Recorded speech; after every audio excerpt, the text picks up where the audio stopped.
bem, continuando os nossos exemplos aqui, em sequência da aula anterior, nós vamos fazer um exemplo agora de expansão adiabática. Eu só queria lembrar a vocês que a expansão adiabática é uma expansão onde o gás sai de um certo valor de pressão, volume e temperatura e sem trocar calor. Lembre-se que a expansão adiabática envolve troca de calor zero, ele vai para um outro estado que é outra pressão, outro volume, outra temperatura. E nós deduzimos numa das aulas anteriores que durante a expansão adiabática a temperatura vezes o volume do gás elevado a γ-1 com γ igual a razão CP/CV, tá certo? Que também já deduzimos isso, ele é constante, tá bom? Nós deduzimos isso a partir da transformação de um gás. Muito bem. Aí nós vamos, isso é o que nós aprendemos lá, mas eu deixei como lição de casa para você pegar isso aqui, usar a lei dos gases e mostrar que P vezes V elevado a γ também é constante na transferência de um gás, porque ele sai de um ponto onde TV elevado a γ-1 é constante, mas T, imaginando que mantém o número de mols, o número de partículas no gás, o T ele é na verdade PV. Então acaba dando essa lei de constância para uma expansão adiabática. Então o nosso problema, como exemplo, é um gás que ele tinha 0,5 mols. Você tem 0,5 mol de gás. Ele saiu de uma pressão de 400 kPa e ele tinha 300 Kelvin de temperatura. E através de uma expansão adiabática, ele chegou a uma pressão de 160 kPa. A pergunta é: qual é a temperatura e o volume final dessa transformação? Muito bem, para fazer isso, nós vamos ter que começar trabalhando que o gás saiu aqui de uma situação que tinha um T1, tinha um V1 e tinha um P1, e através dessa transformação adiabática ele foi para um T2, V2, P2. Na condição 1, aqui estão os dados, só faltou o volume 1. Mas o volume 1, eu sei que nessa condição inicial vale PV é igual ao número de mols RT. Portanto, eu sei isso e sei o número de mols. Portanto, daqui eu tiro que V1 é exatamente igual a 0,5 vezes R vezes T, que é 300, certo? Dividido por 400, que é a pressão. Não se preocupe com as unidades aqui. Aqui é a unidade que é apropriada para todas essas unidades, que nós vamos deixar dessa forma. Então, nós deixamos R, então nós não temos que se preocupar com a unidade. E aí ele vem para a condição 2. Na condição 2, ele, obviamente, tem aí uma pressão que nós sabemos, porque foi dada, mas não sabemos nem a temperatura e nem o volume. Então nós sabemos tudo agora da condição 1. Nós temos que trabalhar a condição 2. Mas nós sabemos que PV elevado a γ é uma constante. Portanto, P1, que é 400 kPa, vezes V1, que é esse valor aqui. Então, V1 elevado a gama é uma constante. Por isso, isso tem que ser igual à pressão 2, que obviamente foi uma queda de pressão, vezes o V2 elevado a gama. Tá certo? Portanto, o V2 nada mais é do que 400 dividido por 160 vezes, não, elevado a gama, né? 400 dividido por 160 vezes o V1 elevado a gama. Eu sei quem que é V1, isso aqui é um número que eu sei, eu já determino o V2. Tá certo? Então daqui eu consigo calcular plenamente quem que é o V2. Muito bem, agora eu preciso determinar o T2. Novamente, eu sei que P2 vezes V2 é igual a nRT2. P2 eu sei quem é o 160 quilopascal. V2 está aqui, é 400 dividido por 160, tudo isso aqui a 1 sobre gama, porque é como se for tirando uma raiz aqui, né? Vezes V1. Isso é esse primeiro termo.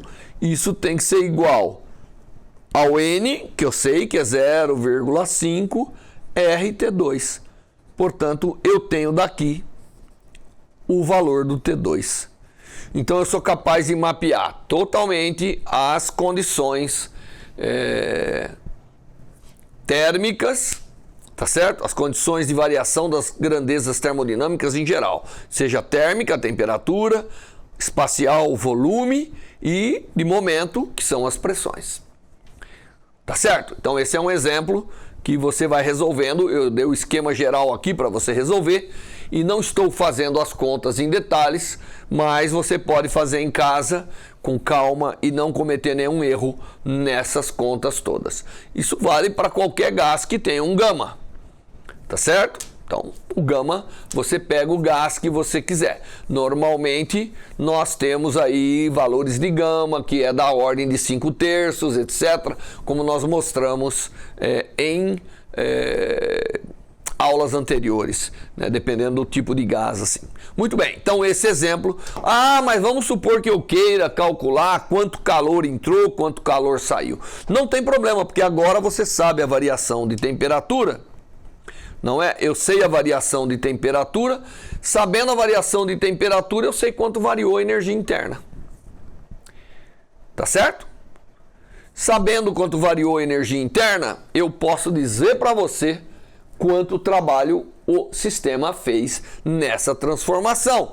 Porque houve apenas trabalho, não houve calor transferido, porque foi uma transição, uma transformação do gás adiabática. Então eu sou capaz de, sem fazer mais a integral, calcular agora qual foi o trabalho, bastando para isso verificar qual é a diferença de temperatura que está associado com a diferença da energia interna do gás. Tudo bem? Muito bom. Então esse foi um exemplo. Vamos partir para mais um exemplo. Agora vamos complicar um pouquinho, né? As contas aqui, vamos pegar um diagrama. Eu estou fazendo mesmo aqui uma transformação adiabática. Então agora, nesse meu próximo exemplo, eu vou fazer o seguinte, ó. Então é o exemplo 5 dessa leva. Nós vamos fazer uma transformação num gás que é o seguinte. No diagrama pressão-volume, o gás sofre a seguinte transformação.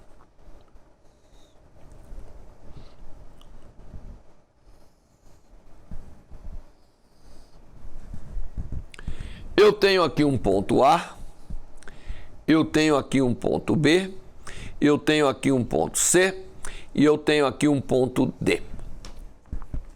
A informação que eu tenho é que PD é igual a 2 atmosferas. Bom, então é uma informação que eu dei, que o ponto D é 2 atmosferas. Note que algumas dessas linhas são verticais de tal maneira que não há variação de volume. Então eu tenho essa informação. Eu tenho também a informação que eu tenho 2 mols de gás aqui nesse sistema. Então Nzinho igual a 2. E eu tenho informação que no ponto D eu tenho uma temperatura de 360 Kelvin. Bom, essas são as informações que eu tenho. Muito bem, eu tenho também a informação de que o volume no ponto B, então o volume no ponto B, que é igual ao volume no ponto C, é igual a 3 vezes o volume no ponto D, tá certo? Essa é uma informação que eu tenho e, obviamente, o volume no ponto D é igual a 3 vezes o volume no ponto A, porque o ponto A e D tem volume. Então, a informação do problema. Outra informação que eu tenho é que a pressão no ponto B é igual a 2 vezes a pressão no ponto C.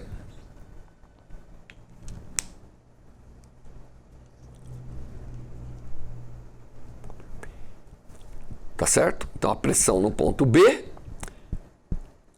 é 2 vezes a pressão no ponto C. Essas são as informações que foram dadas. E a pergunta que nos fazem é: qual o trabalho realizado nesse ciclo? Então, ele quer saber o trabalho realizado quando o sistema saiu de D, foi para A, foi para B, foi para C, voltou para D. Então, obviamente, o sentido da transformação é esse aqui.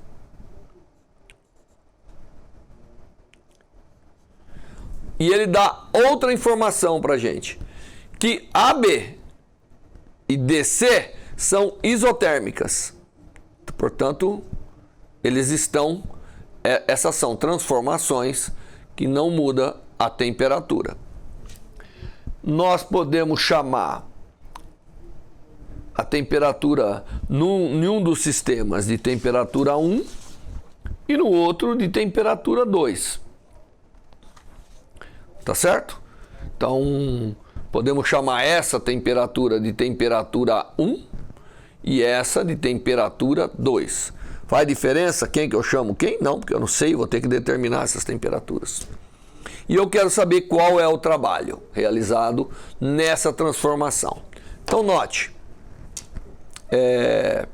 eu tenho que calcular isso, não é verdade?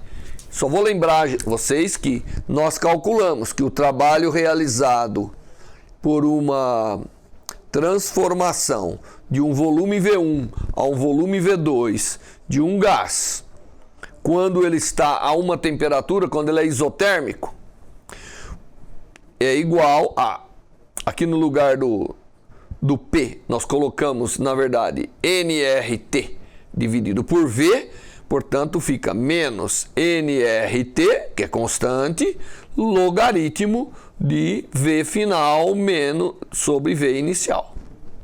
V inicial, V final. Nós aprendemos isso, já mostrei isso para vocês, que é fácil de deduzir também. Tá certo?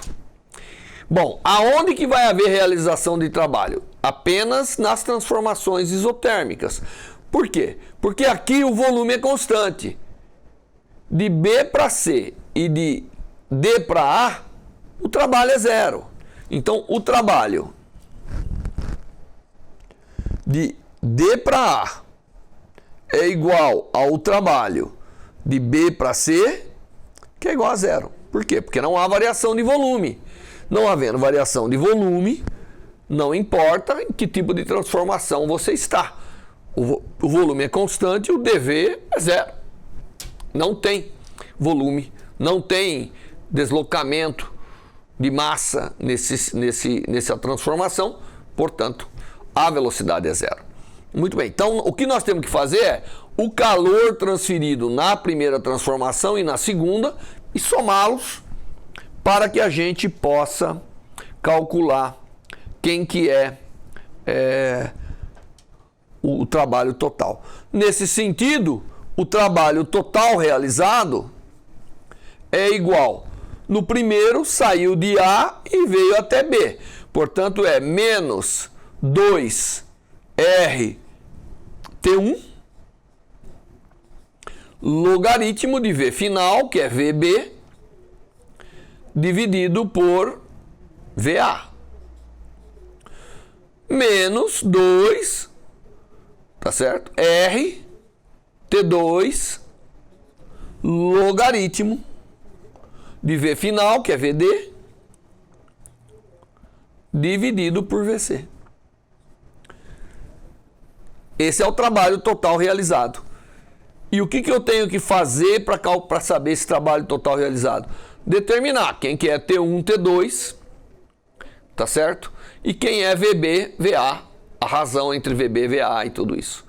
Que é isso que nós vamos determinar agora. Não é muito difícil, porque eu tenho que determinar essas grandezas. Tenho que determinar aquilo que eu estou grifando aqui para saber quem é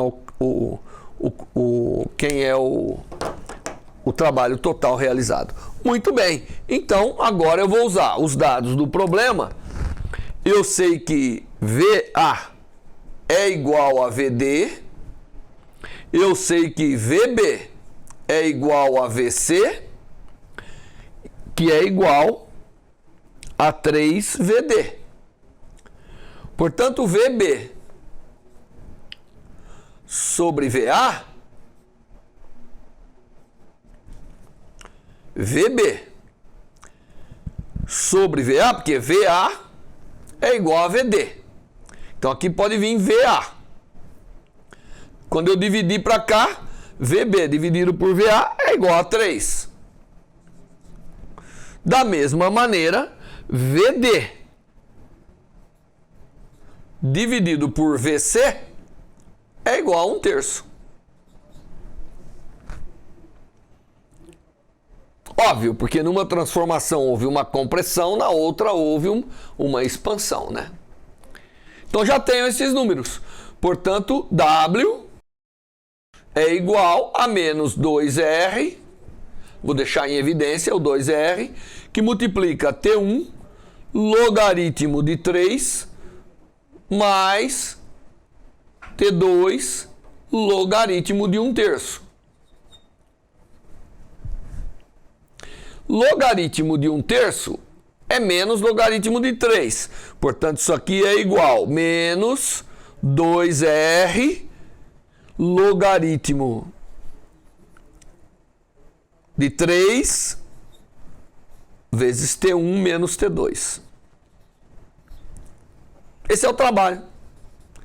Basta agora eu determinar a diferença de temperatura para saber a diferença de trabalho realizado. E aqui, peguei esse exemplo para mostrar uma coisa bacana, que toda vez que você tem duas transformações isotérmicas numa situação como essa mostrada, você tem um trabalho realizado que é proporcional à diferença de temperatura, que já vai lembrando aí fonte quente, fonte fria, etc., para coisas que virão em seguida. Agora eu tenho que determinar quem é T1 menos T2. Bom, para determinar quem é T1 menos T2, eu tenho que invocar, tá certo? A lei dos gases, porque eu tenho que T1 é igual a TA. T1 é a temperatura no ponto A, que é igual à temperatura no ponto B, porque pertence à mesma isotérmica. E T2 é igual à temperatura no ponto D, que é igual à temperatura no ponto C. Que é igual, foi dado, que a temperatura no ponto D é 360 kelvins. Tá certo? Muito bem. Então agora que eu tenho isso, eu posso usar PV igual a nRT em cada situação para tirar a temperatura T2, T1 em termos de T2. E o que a gente chega, isso aqui é muito fácil de fazer, porque eu tenho todos os dados aí, tenho quem é V e como que tudo varia, eu obtenho exatamente que T1 é igual a 2T2. T2 eu sei que é 360, portanto o T1 é 720. Tá certo? Portanto, o trabalho realizado nessa situação, nesse ciclo, o W é igual, colocando os valores aqui, é igual a, basta você colocar a diferença aqui e lá saber quem que é o logaritmo T1 menos T2, T1 é 720. T2 é 360, portanto a diferença dá 360 exatamente.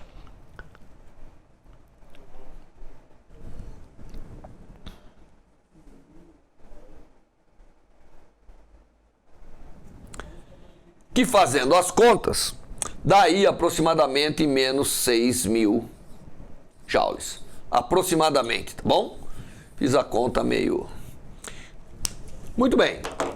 Então, esse foi o trabalho realizado pelo sistema, não é? Ao seguir uma sequência de transformações como essa que eu mostrei para vocês aí. Certamente você pode, com toda essa explicação que eu dei, você pode realizar problemas que envolvam esses diagramas. Mas esses diagramas eles são extremamente importantes para se entender as transformações térmicas, as máquinas, os refrigeradores, e depois nós vamos fazer isso já a partir do próximo capítulo. Até lá.